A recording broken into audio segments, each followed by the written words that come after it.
Thanks so much for being with us here on Atlanta News First Plus. I'm Joy Limnacker, and taking a look at some of the top stories that we're following right now. A Carroll County Sheriff's deputy shot in the head, remaining in intensive care at Grady Memorial Hospital this morning. His family by his side, as well as many of his law enforcement colleagues. Atlanta News First Don Shipman has more from the First Alert Breaking News Tracker, and there's been a big show of support for Deputy Taylor Bristow. Right now, they're asking for space to process what's happening, so we are respecting that. The sheriff's office says Deputy Taylor Bristow was shot in the head while serving a search warrant for child exploitation near Don Rich Drive in Carrollton County Tuesday morning. Deputy Bristow was immediately airlifted to Grady Hospital, where he underwent surgery and is now in the ICU. Investigators say the suspect is dead. His manner of death is unknown, and he has not been identified as of now. And of course, we're going to continue to follow the latest on that. Okay, turning to the Democratic National Convention, Minnesota Governor Tim Walz will formally accept the vice presidential nomination at the Democratic National Convention in Chicago tonight.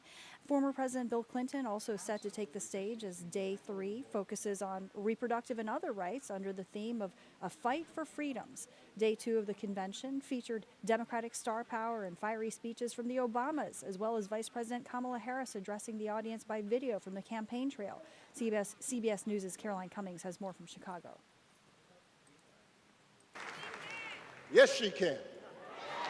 Former President Barack Obama closed out night 2 of the Democratic National Convention to roaring applause. We do not need 4 more years of bluster and bumbling and chaos. America's ready for a better story.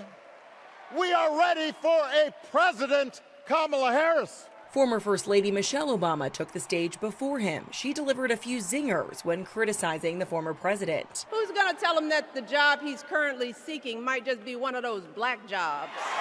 Earlier, Second Gentleman Doug Emhoff shared his decade-plus love story with Harris. She's always been there for our children, and I know she'll always be there for yours, too.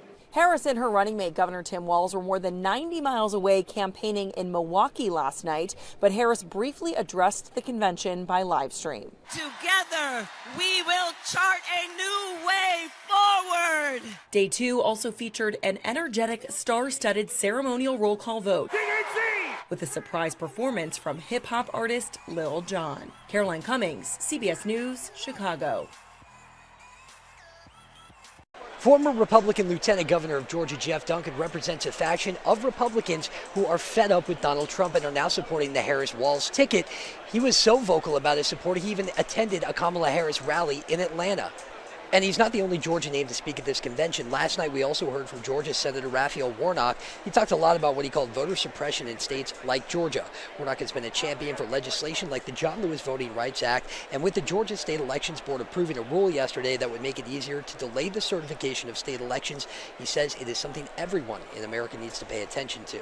And we should all be concerned about this, whether we are Democrats or Republicans. This is about the integrity of our democracy, and we have to be vigilant. We also asked Senator Warnock about a possible cabinet position inside the Harris-Walz administration. He said absolutely no way. It took Georgians 5 elections to get him into his Senate seat, and he intends to finish his 6-year term. From Chicago, Doug Reardon, Atlanta News First.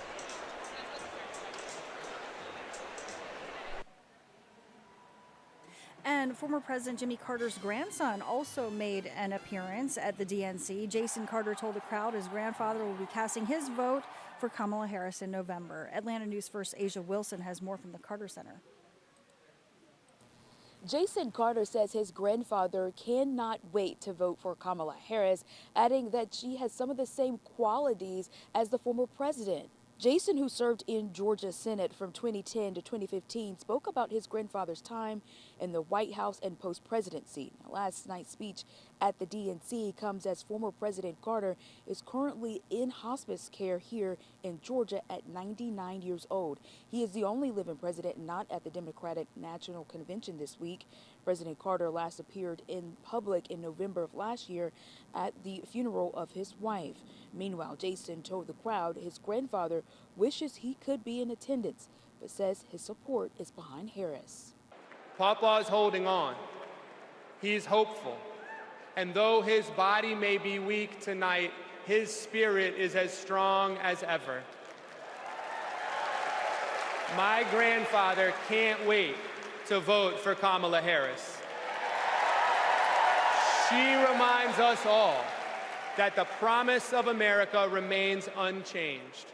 We are one nation, indivisible, with liberty and justice for all. And my grandfather knows that with her as our next president, we will keep that promise. And certainly all eyes will continue to be on Chicago this week. Vice President Harris is expected to take the stage Thursday. From the Carter Center, Asia Wilson, Atlanta News First. All right, let's talk about this forecast. It felt like fall this morning. Here's First Alert meteorologist Courtney Jacobazzi. I mean, it's still only August. I imagine this is just short-lived. Yes. Oh, very much so. This is what us here in Georgia like to call false fall, where you get like a little tease of fall, but then it warms right back up. And that is unfortunately going to happen as we head into the next several days. So just something to keep in mind. You're going to want to get out and about and enjoy this beautiful weather that is on the way. We'll talk about everything you need to know over the next few minutes. I hope you're enjoying the beautiful weather. I'm First Alert meteorologist Courtney Jacobazzi. Let's get right on into it. So through the day today, temperatures will stay in the 70s through noon. So if you want to take your lunch outside, today would be a great day to do that. And then today we're topping out in the low to mid 80s. If you live in the higher elevations of the mountains, you'll top out in the upper 70s today. A really, really nice day from start to finish. Here's a look at those high temperatures area-wide. As I mentioned, upper 70s for the higher elevations of the mountains. Most spots topping out in the low 80s, 83 for a high in Canton today, in Carrollton, 85 in Atlanta. We might even have to bump that down because some of our clouds are holding on a little bit longer than what we expected. So regardless, low to mid 80s this afternoon. It's just going to be a really nice day. The clouds should continue to decrease through the afternoon today. But if you live south of the city tonight, what we're going to be watching is maybe a few showers and thunderstorms to develop. So here's kind of a look regionally what's going on. We have a stalled front with a low developing on it to our south, and that low is going to kick up some moisture and allow for the chance for maybe a few showers and thunderstorms late tonight, again, mainly south of Atlanta.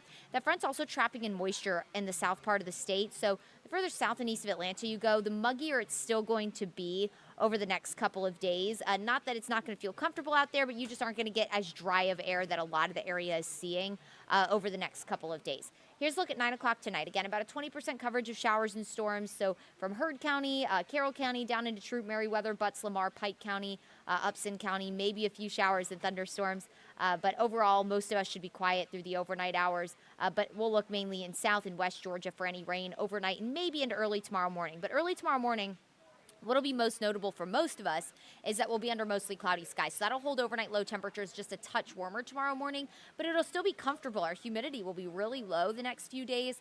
And as we head into Friday and Saturday, we're going to have an area of high pressure build that's only going to reinforce that dry air even more. And that's going to make our humidity even lower on Friday and Saturday. But there's something that also comes with high pressure, not just dry conditions, but hotter weather. So we will also warm up through the weekend. But at least through Saturday morning, our overnight lows will stay in the low to mid 60s.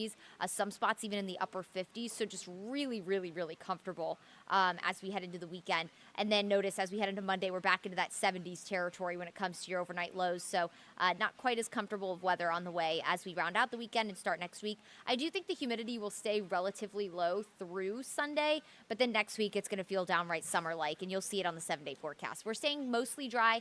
Again, maybe an isolated storm tonight, but otherwise no rain in the forecast for the foreseeable future right now, all the way through the next 7 days. Temperatures will stay in the 80s the next few days. We go back in the 90s Sunday, and beyond Sunday, it is only up from there temperature-wise. We're in the low 90s Monday, mid-90s on the way for Tuesday, but overall, really not a lot to complain about this 7-day forecast. It just looks great the next few days. Mid-80s today and tomorrow, really comfortable mornings. A little warmer tomorrow morning, but then upper 50s to low 60s in the morning as we round out the work week and head into the upcoming weekend. Highs in the mid to upper 80s through Saturday. That humidity again stays low, and then we're back in the 90s Sunday all the way into Tuesday. All right, everyone, I hope you enjoy the rest of your day. Enjoy this beautiful weather. Just get out and revel in the feeling of fall, because it's not going to stick around all the way into next week, but it'll at least stick around until Saturday. So get out and enjoy it while you can, and I hope you make it a wonderful Wednesday. Thanks so much for joining us for Atlanta News First Plus. For all your top stories and your weather, be sure to stay tuned here as we update you throughout the day.